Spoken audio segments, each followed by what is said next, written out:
நரி ஒன்று தாகத்தால் தவித்தது. எங்கும் தண்ணீர் கிடைக்கவில்லை. என்ன செய்வது? தண்ணீரை தேடி அலைந்தது. தூரத்தில் கிணறு ஒன்று இருப்பதை பார்த்தது. கிணற்றின் அருகே சென்றது.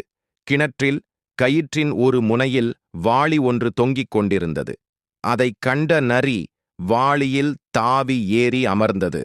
உடனே வாளி விரீரெனக் கிணற்றின் உள்ளே சென்றது. நரி வயிறு நிறைய தண்ணீரை குடித்தது. தாகம் தணிந்தபின் மேலே பார்த்தது. எப்படி வெளியேறுவது என்று யோசிக்கத் தொடங்கியது. மேலே இருந்து யாராவது கயிற்றை இழுத்தால்தானே என்னால் மேலே போக முடியும். என்ன செய்வது? நேரமாக ஆக நரிக்கு அச்சம் தோன்றியது. அந்த நேரம் பார்த்து கிணற்றின் அருகே ஓநாய் ஒன்று வந்தது. கிணற்றின் உள்ளே எட்டிப் பார்த்தது. அங்கு நரி இருப்பதைக் கண்டது.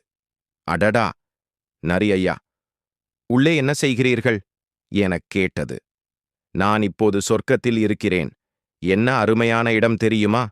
இங்கு மீன், கோழி, ஆடு எல்லாம் தருகிறார்கள் என்றது. நரி ஓநாய் சற்றும் யோசிக்காமல் கயிற்றின் மறுமுனையில் கட்டப்பட்டிருந்த வாளிக்குள் குதித்தது.